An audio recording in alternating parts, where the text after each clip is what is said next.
将变。就让人类发明出了 SS 级的。他们在大涅槃时。 Halo Donghua Lovers, bagaimana kabarnya? Pada video kali ini, Mimin akan kembali merekap bocoran alur cerita Swallowed Star, episode 143. Tapi seperti biasa, sebelum kita masuk ke alur ceritanya, saya ingatkan kembali pada teman-teman, berhubung ini adalah bocoran alur cerita yang series aslinya sendiri belum dirilis, maka sudah pasti, gambar dan suara video tidak akan sama, begitupun alur cerita dari Donghua aslinya, yang bisa saja berbeda pada saat tayang nanti, karena itu semua diatur oleh pihak studio. Sekian informasinya, dan segeralah pasang handset kalian, simetriskan posisi rebahan, lupakan kenangan mantan, dan yuk kita dengarkan alur ceritanya.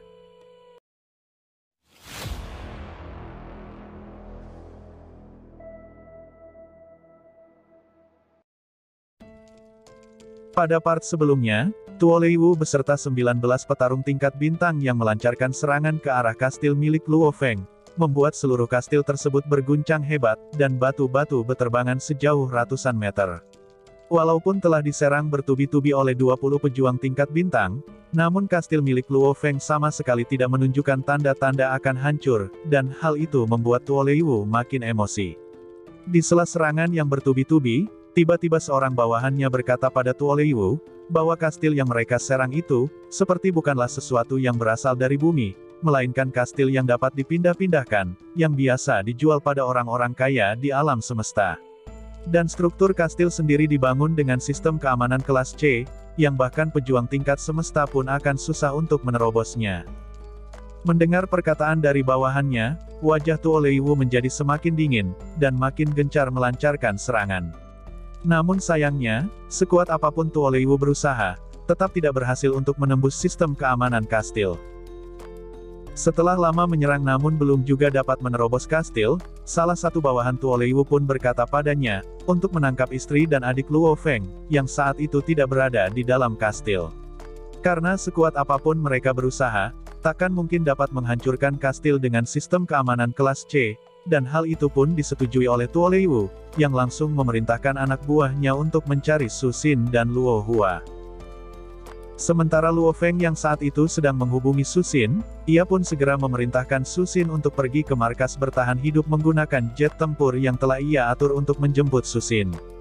Namun sayangnya, jet tempur yang baru saja akan mengudara, tiba-tiba jatuh dan terseret ke tanah. Di saat yang sama, tiba-tiba pintu Palka dibuka dengan paksa oleh pasukan elit keluarga Nuolan, yang anggotanya jelas terlihat berbeda dari manusia di bumi dengan wajah yang sangat jelek. Dan tanpa banyak tanya, salah satu bawahan Tuo Leiwu langsung meraih dan menyeret Su Xin keluar dari jet tempur. Waduh sob, nih alien pada cari masalah nih. Belum tahu gimana Luo Feng kalau lagi marah. Dan saat itu, ternyata bukan hanya Su Xin dan Luo Hua saja yang ditangkap, melainkan 5 pemimpin negara juga, yang telah berhasil ditangkap oleh ketiga kapten yang diutus oleh keluarga Noulan. Saat memandang ketujuh orang yang telah mereka sandra, Tuo Leiwu tampak tersenyum dan berkata, bahwa merupakan kehormatan baginya untuk dapat bertemu dengan istri dan adik dari pemimpin bumi, serta para petingginya, ucap Tuo Leiwu, dan dilanjutkan dengan pertanyaan dari salah satu petinggi yang berasal dari Amerika, yang saat itu bertanya tentang Tuo Leiwu. Merespon pertanyaan itu, Tuo Leiwu pun berkata dengan sedikit senyum, bahwa dia hanyalah kapten dari regu petualang yang sangat biasa di alam semesta. Dan saat itu Tuo Leiwu pun langsung menanyakan tentang keberadaan tubuh dari binatang bertanduk emas. Dan jelas saja, para petinggi negara serta Su Xin dan Luo Hua yang tidak mengetahui keberadaan jasad dari bayi binatang bertanduk emas, seketika kebingungan melintas di mata mereka bertujuh. Melihat ekspresi ketujuh orang itu, Tuo Leiwu pun mengerutkan dahinya, lalu memerintahkan Rongzi untuk menghipnotis mereka, terutama Su Xin dan Luo Hua. Setelah perintah dikeluarkan, gelombang kekuatan spiritual yang tak berbentuk pun mulai meresap ke dalam setiap kesadaran mereka. Namun sayangnya, walaupun telah dihipnotis dan ditanya tentang bayi binatang bertanduk emas, ketujuh orang yang memang pada dasarnya tidak mengetahui akan hal tersebut, mereka hanya menjawab dengan satu jawaban, yaitu tidak mengetahui keberadaan jasad dari makhluk tersebut. Mendengar jawaban itu, wajah Tuo Leiwu dan 3 kapten lainnya seketika berubah. Karena tujuan mereka datang ke bumi adalah untuk menemukan tubuh dari binatang itu. Tidak puas dengan jawaban itu, Rongzi pun berteriak untuk menyadarkan mereka, dan diikuti dengan ucapan Tuoleiwu. Nyonya Luo, saya akan menemani Anda memasuki jaringan virtual alam semesta untuk berbicara dengan Luo Feng. Jika Anda menolak, maka akan banyak orang yang akan mati, ancam Tuoleiwu, yang langsung dijawab oleh Susin dengan menarik napas dan sedikit mengangguk karena tidak punya pilihan, dan tidak mungkin untuk melawan. Saat telah memasuki jaringan virtual, Tuoleiwu segera membawa Susin ke ruang pribadi di sebuah bar, sembari memerintahkan Susin untuk menghubungi Luo Feng. Dan hanya berselang beberapa detik, Luo Feng, Hong, dan Dewa Petir pun telah muncul di layar yang berada di depan Susin, yang langsung berbicara pada Luo Feng, bahwa manusia dari regu alam semesta telah menangkap saudara Luo Hua dan menanyakan tentang mayat binatang bertanduk emas. Jika kita tidak memberi tahu mereka, maka mereka akan membunuh saudara Luo Hua, ungkap Susin, dan didengar jelas oleh Tuoleiwu, yang saat itu berdiri di sudut ruangan sambil memasang ekspresi dingin. Menurut rencana Tuoleiwu, dengan meminta Susin untuk menanyakan pada Luo Feng, maka sudah pasti Luo Feng akan memberikan informasi kepada istrinya. Namun sayangnya, saat itu Luo Feng telah menyadari ada yang salah dengan kata-kata Susin. Merasa ada yang janggal, Luo Feng pun mengatakan, bahwa bukankah semua orang sudah tahu tentang binatang bertanduk emas, yang telah membusuk di lautan.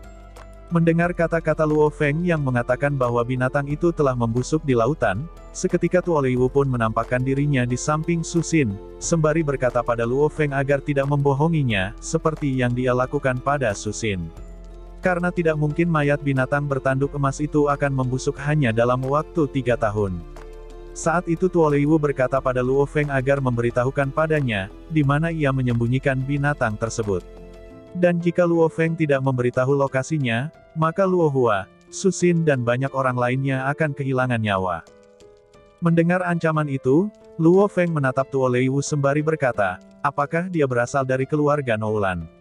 Dan tentu saja, Tuoleiwu tidak akan mengakuinya, dan berkata bahwa dia tidak ada hubungannya dengan keluarga Noulan San. Sesaat setelahnya, Tuoleiwu kembali berkata, agar Luo Feng jangan membuang-buang waktu, dan segera memberitahukan lokasi binatang bertanduk emas. Dan jika dalam 10 detik Luo Feng tak memberitahukan padanya, maka dia akan membunuh Luo Hua. Mendengar perkataan itu, Luo Feng pun berkata, bahwa dia tidak bisa percaya sepenuhnya pada Tuoleiwu. Karena bisa saja, jika Tuoleiwu telah mengetahui lokasinya, dia tetap akan membunuh Luo Hua. Dan saat itu Luo Feng mengajukan syarat untuk melakukan pertukaran, karena mayat binatang bertanduk emas itu sebenarnya tidak berada di bumi, melainkan disimpan oleh Luo Feng di planet tak berpenghuni, yang membutuhkan sekitar 10 hari untuk sampai di planet tersebut. Jadi sekeras apapun Tuoleiwu mencari di bumi, dia tidak akan dapat menemukannya. Mendengar kata-kata Luo Feng, mata Tuoleiwu seketika bersinar dan memuji Luo Feng, bahwa Luo Feng adalah orang yang pintar. Karena sudah seharusnya, harta berharga seperti itu disimpan di tempat aman. Saat itu Luo Feng berkata, bahwa beberapa hari lagi dia akan memberikan koordinat titik pertemuan mereka pada Tuoleiwu. Namun saat itu, Luo Feng juga berkata, sebelum tiba waktu pertukaran, Tuoleiwu harus menjamin keselamatan keluarganya, dan memastikan keselamatan mereka.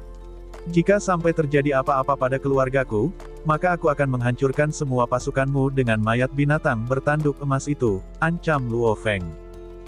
Mendengar kata-kata itu, Tuoleiwu pun tertawa aneh, dan menyetujui syarat tersebut. Saat panggilan virtual telah terputus, Luo Feng pun dengan cepat menghubungi Wula si penjual budak, untuk menyiapkan 100 budak tingkat bintang level 9 dalam waktu 1 hari, dan langsung dibawa ke planet bintang Bailan. Mendengar permintaan Luo Feng, Wula pun berkata, bahwa 1 hari adalah waktu yang sangat singkat. Karena untuk wilayah kecil seperti Kekaisaran Silver Blue, mencari budak bintang level 9 akan sangatlah susah. Mendengar ucapan itu, Luo Feng pun berkata, agar Wula berbicara dengan jelas, dan berhentilah membuang-buang waktunya.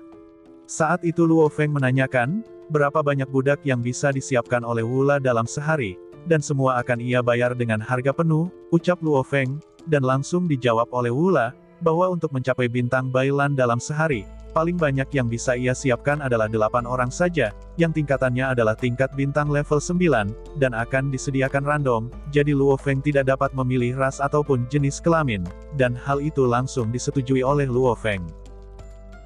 Setelah menyelesaikan panggilannya dengan Wula, Luo Feng, Hong, dan Dewa Petir pun segera berangkat menuju planet bintang Bailan, yang mereka tempuh selama 12 jam. Saat kapal telah mendarat di markas miliknya yang berada di planet Bailan, tampak para penjaga yang ditempatkan Luo Feng untuk menjaga kastilnya, datang dan memberi hormat padanya, sembari mengatakan, bahwa logam yang dipesan oleh Luo Feng telah tiba, dan telah mereka tempatkan di gudang penyimpanan. Di saat yang sama, tampak kapal milik Wula yang membawakan budak tingkat bintang level 9 untuk Luo Feng pun telah tiba. Setelah menyelesaikan transaksi bersama Wula, Luo Feng, Hong dan Dewa Petir pun masuk ke dalam kastil. Melihat ekspresi Luo Feng yang sangat dingin serta tekanan aura jahat yang dikeluarkan oleh Luo Feng, kapten penjaga budak yang dipercayakan untuk menjaga planet Bailan pun tampak terkejut. Karena biasanya, Luo Feng akan menyapa mereka dengan senyuman. Dan semua itu dikarenakan keinginan membunuh yang berasal dari binatang bertanduk emas, yang telah menyatu dengan tubuh Luo Feng. Dan satu-satunya orang yang bisa membuat Luo Feng menahan aura itu hanyalah keluarganya saja. Namun akibat dari perbuatan Tuo Leiwu yang menyandra istri dan adiknya, membuat aura jahat itu kembali muncul dan tak bisa ditahan. Dan itulah ending dari episode kali ini. Akhir kata, Vian di sini pamit.